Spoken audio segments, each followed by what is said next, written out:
you wanted the best, you've got the best podcast, the hottest podcast in the world.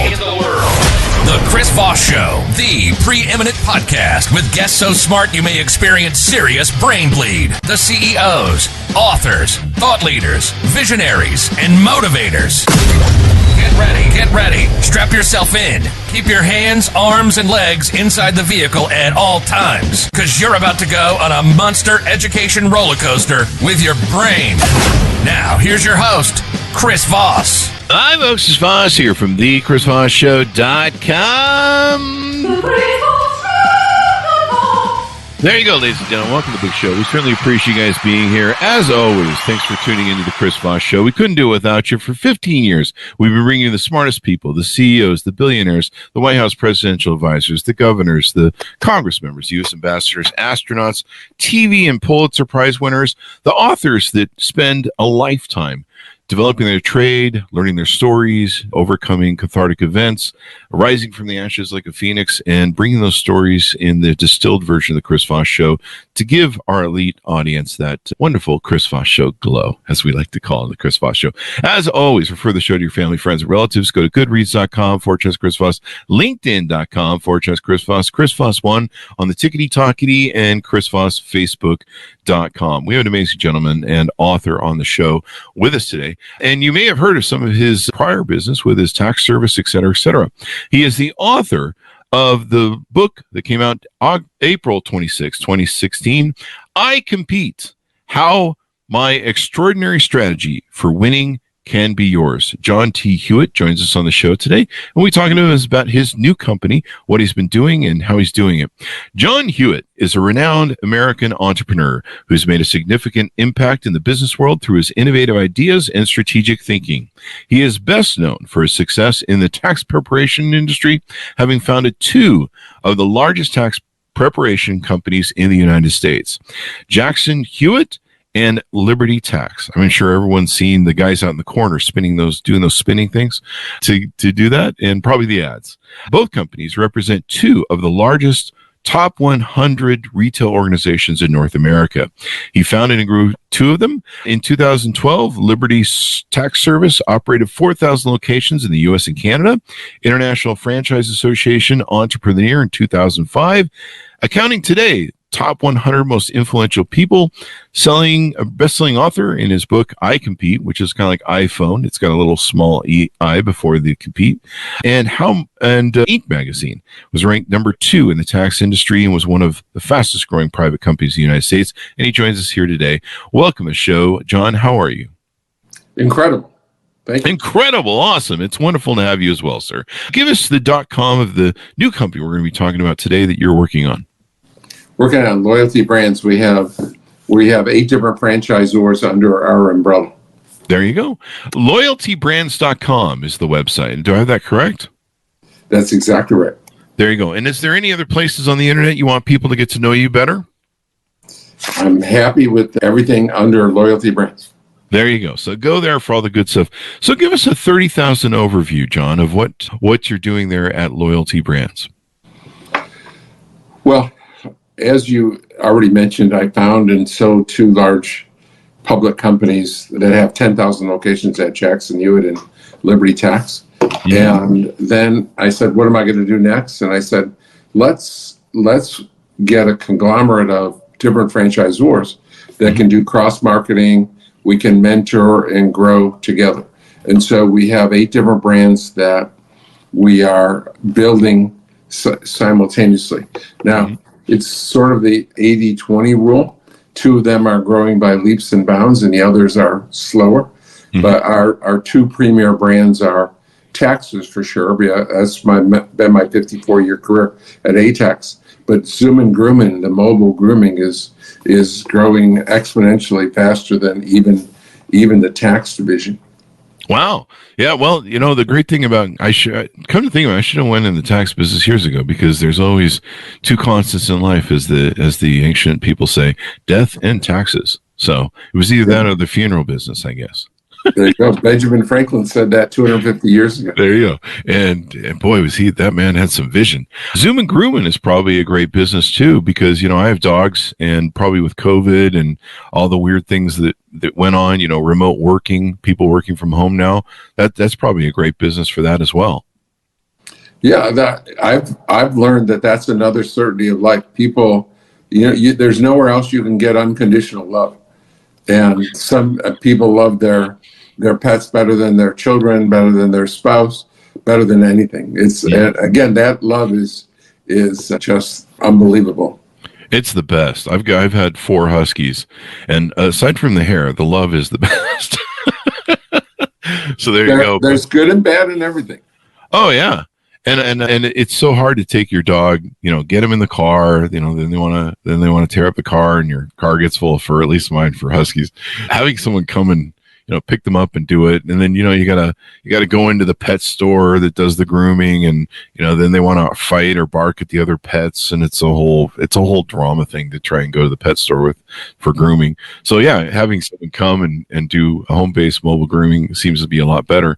So what was your objective and these are franchise opportunities that you're offering to people who want to buy franchises, who want to buy pre-modeled businesses where they don't have to learn the business, they don't have to go through the rigmarole and potential loss of trying to figure out the proper way to do the business and market it, as opposed to failing at it, which a lot of business owners do when they start their own companies. Exactly. 95% of businesses that aren't franchises fail within 5 years. Yeah. And 95% of franchises succeed after 5 years. It's 19 to 1 more likely you're going to succeed if you're a franchisee rather than a mom and pop. And that's because you nailed it. You have to have a system of doing business. That's critical to your, and it's our job and my job to give you the best system in the industry. It's your job to follow that recipe and build your business with our help.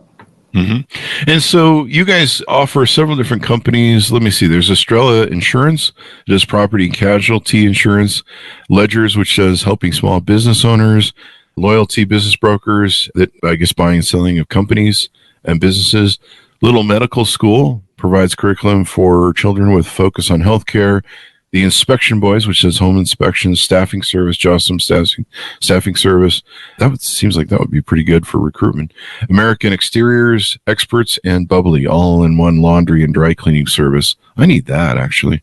I hate going to the dry cleaning thing. What is that a thing where they do pickup, or? Yeah, it's absolutely all mobile. Oh, I love that. I hate doing the dry cleaning separately. I mean, I'll do my laundry, but the dry cleaning is always a pain in the butt. You got to go over to the thing and deliver it, right, and all that stuff. So you offer these businesses, and people can franchise them. They can reach out to your guys' website and find out different opportunities, how to get started. They can call you guys. What are some of the ways that they can onboard with you? Well, the easiest thing to do is to reach out to us, and we take you through the steps. I mean, when we bring in a new franchise, we don't try to sell anyone anything. We try to find the right person. And so we take people through a number of steps. Number one, should you be self-employed?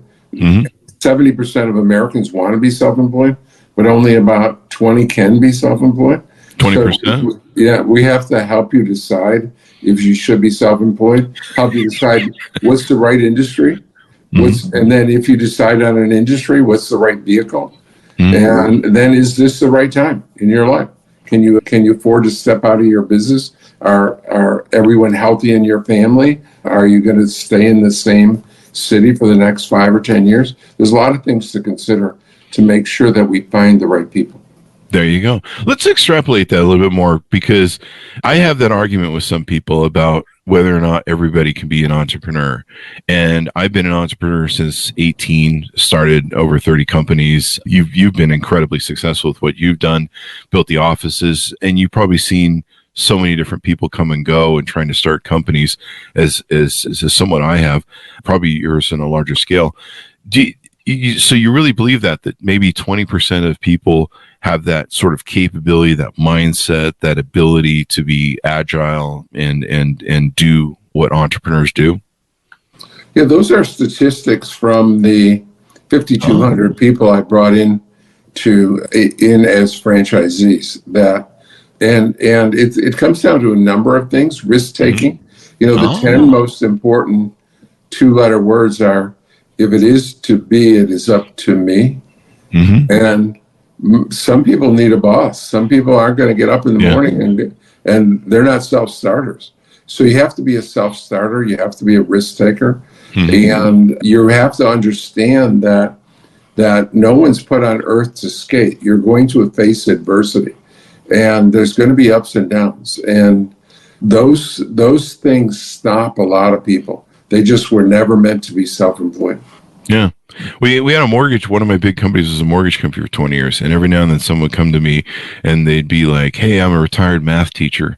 I want to quit my job and go start a company. And, I'd sit with them and they would have this rudimentary sort of thinking that you see math teachers is probably a good way to break it down. And I'd just be like, you really don't have the sort of agility of mindset to really become an entrepreneur. And they want to borrow money out of the equity of their home. And I would tell them, I'd just be like, you just do not have the mindset for this. And I'm just warning you that if you're going to go spend 30 or 50,000 doing a mortgage loan to tap into your home equity and you're going to blow it on this, you can do it. We built, as I wrote in my book, Beacons of Leadership, we built my first company, multi-million-dollar company with $2,000 in sweat equity. And a year and a half later, we started a mortgage company with $4,000 in sweat equity. And those companies lasted almost 20 years until 2008. But, I've seen people, I remember having a guy in my mortgage company one time, we started with $4,000. It was profitable. Both companies were profitable in the first 3 months and just grew exponentially. And I remember one time we were at our pinnacle, I had a guy come in and he'd blown through $200,000 to start his mortgage company. And he'd of course bought all the Class A office buildings, the nicest furniture. Meanwhile, when we started our company, we were just like, we're going down to Goodwill and buying stuff. And he was just astounded that he'd blown through $200,000 to build a company in a year, and he'd hit the wall. And here we'd built our company with $4,000. And he was just astounded. He's like, I can't figure out how I made it work. And I was astounded too. I'm like, how did you blow it? I'm going to cite you anytime I get these arguments with people, because sometimes people will tell me, they're like, no, anybody can be an entrepreneur. They just have to learn. And I'm like, well, it's a lot of learning, because I've been doing it since 18. So there you go. Let's get into your journey. I think people are probably interested in you at this point. Can you give us your hero's journey, your story, what shaped you, what got you in the tax business, what got you being an entrepreneur, gave you that bug? Yeah, I was blessed when I was in college. My dad had always wanted to be an entrepreneur. And I was born in the summer of his freshman year at Michigan State. And he had 3 children before he graduated and 5 children a few years later. So he never had the amount of income and net worth to become self-employed. By the time I was in college, he said, okay, now I can do it. And he called H&R Block and tried to buy a franchise. And in a suburb of Buffalo where we lived, I was going to the University of Buffalo. And they said, as a matter of fact, we're going to open a company store this year. But why don't you have your son take our tax course? Maybe he could work for us. And I was blessed. I found out at 20 years old what I wanted to do the rest of my life. Wow. And 12 years later, was running 250 H&R Block locations. And my dad interceded again. He's ready to be self-employed. Now he was the CFO of a public company. And he liked the little Apple computer that he bought by mail better than the mainframe that was running his public company.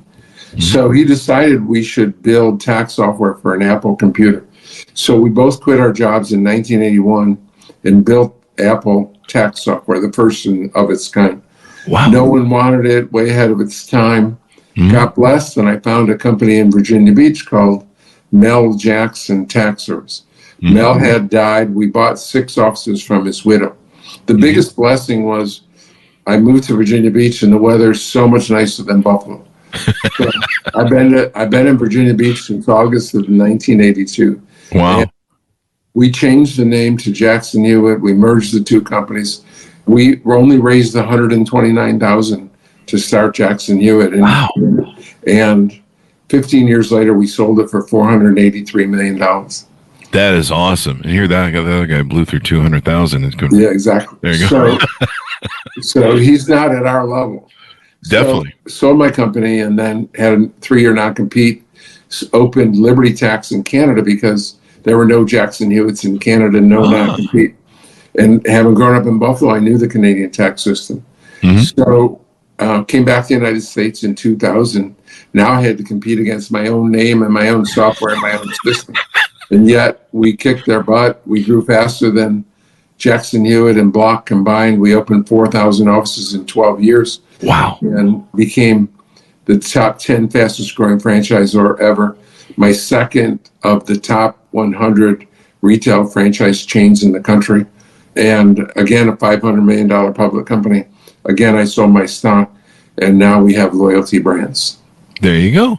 So what do you I mean, you grew at an exponential rate and obviously have a track record of being successful. What do you cite as the reason for that? Is it you? Is it your leadership style? What do you think of that in your head? Yeah, absolutely. I'm blessed. I've seen hundreds of people try to go national against H&R Block. And only one person's done it, and now I've done it twice. So when people say, what is the number one attribute that you have that enabled you to do that? And really number one is I try to do what's best for every person. And when it's best for both of us, that's even nicer. But if being with us isn't the best for them, God bless you, go find somewhere else to be extraordinary. So the number one attribute that I've grown up with is trying to do what's best for every person I meet. Oh, there you go. You know, as you've done this, I mean, this has to be done with leadership. Of course, leadership is one of my favorite topics to talk about on the show, as our audience knows. What aspects of your leadership and your mindset do you feel are the real strengths that, you know, you've developed over the years that give you the ability to, you know, move in the ways that you move and build what you built, you know, and like you say, in beating HR Block twice? I think that in America, that many, if not most leaders, still think of their employees as servants or lesser individuals. And so they order them around without listening to them. And so I learned long ago that as long as I have happy, successful franchisees and happy, successful employees, then I'm going to grow exponentially. So it comes down to happy, successful franchisees, happy, successful employees. So when someone works for me, most people think, well, they got to make me happy. Well, I got to make them happy as much as they make me happy. So that's why we call our company Loyalty, because I have 3 people with me 35 years, 3 people with me 30 years, 5 people with me 25 years. I have just an immense following, because the only way you get loyalty is to give loyalty. So you need to treat people right. There you go. There's a kind of a new thing that everyone talks about. I'm not sure how new it is, but it seems to be catching fire, at least in discussions we have with authors on the show, of servant leadership. Of you know, kind of, it seemed like in the old world we kind of had this world where, you know, especially like the old IBM sort of status world, where, you know, it was kind of like authoritarian sort of leadership, where, you know, do what I say or get fired. And now there seems to be this discussion of what people call servant leadership, especially in this era of competitive employment environments. You know, people working from home, employees having, you know, this discretion where they can be like, I think I'd just rather go work for somebody else, and really, you know, quitting jobs because leadership sucks. What's your take on this concept of servant leadership? I abide by it 100%. And the way that I feel, I define servant leadership is, for each of the people that report to me, every year we set up goals and budgets. And once we have that budget and goals decided, then I stand back and I'm here to help you. You know your targets, right? If you know, for example, if your target is to do X number of tax returns each month or open X number of offices, you know black and white whether you're failing or succeeding. So your goal is to hit those numbers, and I'm here to assist you. I'm not here to direct you. If both of us think alike, one of us is useless. So I need you to allow you to make mistakes, but you have to keep me informed. If you have a goal at the end of a month or 3 months that you know you're going to miss, then you can't wait until you miss. You have to tell me in advance that I'm not going to be able to meet this goal. So I either need advice or more resources. I need to change my budget or get some advice because I'm not going to meet those goals. And that's servant leadership. And I totally agree 100% that that's the way to manage in the 21st century. There you go. And you've got the pedigree to show for it. I mean, when you've got a loyalty group, executive group around you, like you say, for a multitude of decades and years, I mean, that means people stay with you and you've got your finger on the pulse. You talk about in your book, and you alluded to it there, where you must monitor results, not activities.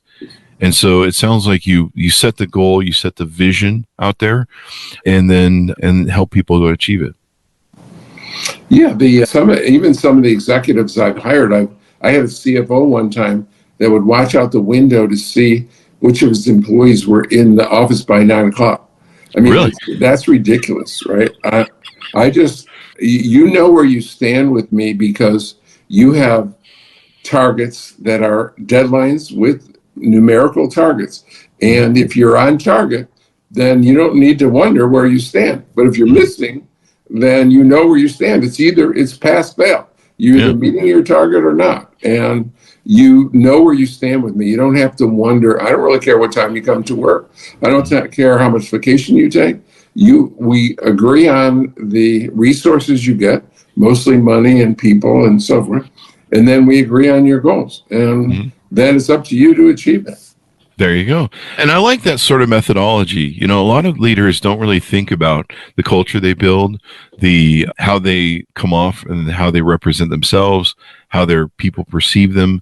You know, sometimes they're not self-accountable. I've seen cultures that are blame cultures where everyone's trying to avoid liability and being blamed for something and getting fired. I've seen cultures where it's very high school popularity contest where little to no work gets done, but everyone just kisses ass to the boss and the boss just adulates and the attention and stuff. And I've seen the micromanagement that you referred to as well. But I like your aspect of giving people the goals to go to because it's a real vision sort of thing. You know, the great people who built companies in this world, the Steve Jobs, et cetera, they've given people a vision to go for and chase. How important do you think vision is into what you do? Do you think about it consciously and set goals? I mean, obviously you've set goals, so I'm setting up for this. Yeah, I think one of the key 2 or 3 most important things about exponential growth, and I'm talking about growing from 0 to 4,000 in 12 years, right? That's a lot of offices. That's kind of and competing against my own name and my own software. Yeah. And that's a big, hairy, audacious goal. But you have to set high goals. If you think about how it's almost stupid or crazy when I set out in 2000 to compete against my own company, Jackson Hewitt and H&R Block with 9,000 offices, and said, we're going to be number one. We're going to grow faster than Block or Jackson Hewitt. And that's crazy with 0 offices and competing against 12,000 of their offices. And to believe that you can do that is either crazy or stupid, right? But we proved it. We opened 4,000 offices in 12 years, more than both of them combined. And top 10 fastest growing franchisor ever. So you have to set goals and have vision. So to accomplish great things, you have to have a vision that's audacious, yet some realism to it, that you're proving that you can accomplish those numbers. It can't be totally insane, but it has to be challenging for sure. What are some other top strengths that you have in your CEO toolbox that you utilize, would you say? So the key is always wanting what's best for other people.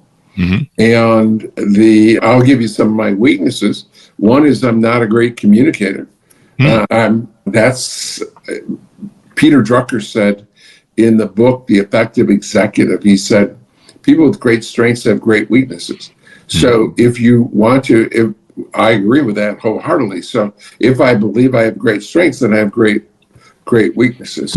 But I am good at identifying people and giving them the opportunity. I've created 1,000 millionaires, and people often thank me for what I've done. What I tell them, I gave you a chance for a nanosecond. After that, it's up to you to run with it, right? Again, if it is to be, it is up to me. I create the system, but you do the work, and you're the one that I give all the training to and the guidance to and the mentorship to. And I think part of that then is I'm a good listener. When I have a conversation with my employees or my franchisees or potential franchisees, they will always do 99% of the time, do most of the talking. I do things, I accomplish things by asking questions and listening, and then making a informed decision after I have all the information. There you go. And the thing you mentioned, that your fallacies, that your things you're not strong on, but you have that invokes that you have self accountability and self actualization, where your strengths, your weaknesses, you're very aware of them. Most people, I don't think, are aware, and especially leaders, maybe aren't aware of their weaknesses. We had somebody on yesterday who does a huge business they've been doing for 20 years. These business surveys where they go into a company with leaders and they do these giant surveys from the employees as to how they evaluate their leadership. And sometimes it's I was joking, it was a crossfire, a circular firing squad. Sometimes they'll do the whole company, 1,000 people, where they're evaluating everybody in the company, and then they sit down with the surveys afterwards and try and figure out their strengths and how they're perceived and all that sort of good stuff. And I think being self-actualized as a entrepreneur is really important. Like for me, in my business, I could be the visionary. I could be the guy who could generate ideas and come up with stuff, and was constantly the tinkerer and the innovator. But I had to have a business partner as my vice president that for 13, 14 years, that was not only my best friend of 22 years, but that I could trust beyond a shadow of a doubt. But also, he could do the rudimentary work. So I could make a business model or a widget or some sort of function. I could be like, okay, here's the application of the business operations for R&D or, telemarketing or whatever, sort of business function it was. And I could innovate that. And then I could give it to him, and he could make sure that that plate kept spinning. Where for me, that aspect of the business was just mentally draining. Like I would just, that just make me mental, do the same thing over and over again. But for him, it was great. If I handed him a yellow pad and said, hey, I need you to come up with some visionary ideas to fix maybe what's bleeding out in our company, or I need some help on this because, I don't have all the great ideas. Can you come up with anything? And he literally couldn't come up with anything. And so we had that great partnership, and me knowing what were my strengths and he knowing what were his strengths made for the great combo. And I think a lot of leaders need to know, not only, like you say, and espouse what their strengths are and know what their weaknesses are, so they can find people who can fill that gap. Yeah, I was interviewed just the other day, and someone said, well, when you're starting a company from scratch and you're the CEO, who's your first hire? And I said, it depends on your skill set. Oh. You hire people with skills that you don't have. Mm-hmm. And I'm poor at communication. I'm poor at delegation. I'm great at delegation. I'm poor at detail. And I want to go too fast. A great CEO needs a great CFO to hold them back. There you go. So if it were up to me, I would run too fast and the rest couldn't keep up. So I need help in detail. I need help in structure and slowing down occasionally and communicating. So you hire people that have different skill sets. Mm-hmm. and that complement yours. And so fill in those gaps and then build a complete team around you. I think, I'm not going to shade it with my thing, but do you think that people, one of the problems that CEOs have is they think they have to be all of the things that they need. They have to do all the things and do, they have problems delegating. They think that they have to be the person who does everything. And a lot of times they have to start out that way for financial reasons. When you're starting at your home, you kind of have to do everything, but there's a point of scale where you need to delegate and not do everything. And I think a lot of people get stuck with that in their head. They become micromanagers usually at that point. Yeah, I think there's two problems in that. And one problem is some people think they can do everything, which is a huge, huge fallacy. And then most people can't delegate. To me, it's the number one disease in American management. Really? Inability to delegate. Ah, there you go. And then do what you do, where you set goals and you let them run and give them servant leadership as opposed to... That's difficult to let people make mistakes.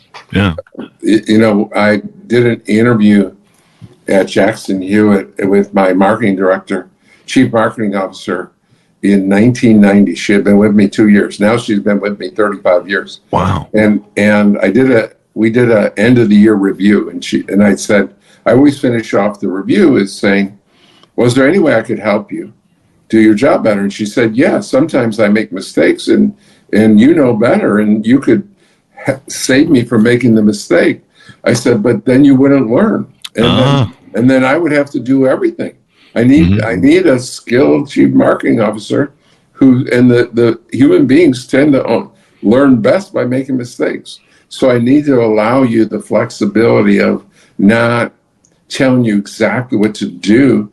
Otherwise, you're useless. If I have to tell you everything, then why do I need you? I need someone to think freely when you think separately. And I'm not always right. When two of us are stronger than each of us separately. There you go. And you write about that in your book, Why Mistakes Are a Wise Person's Education. Why is making mistakes important in doing education as an entrepreneur? Well, they say, the saying is smart people learn from their mistakes. And I got to tell you, there's not a lot of smart people. So people aren't learning. And then the corollary is wise people learn from the mistakes of others. And so that takes a special ability because most people don't even learn from their own mistakes. They keep repeating their mistakes.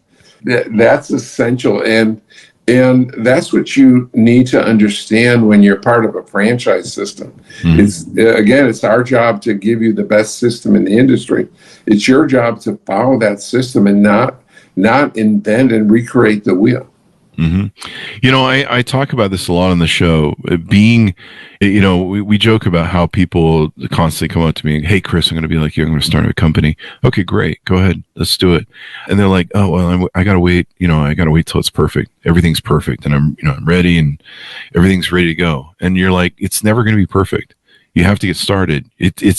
You're constantly problem solving and making mistakes or finding mistakes and problem solving for, how to get that widget to work in the most profitable sense and then to scale it.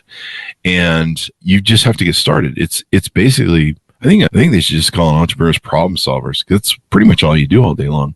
I was watching a TikTok recently of a guy who sells planes, executive private planes, and he's been doing it for 40 years.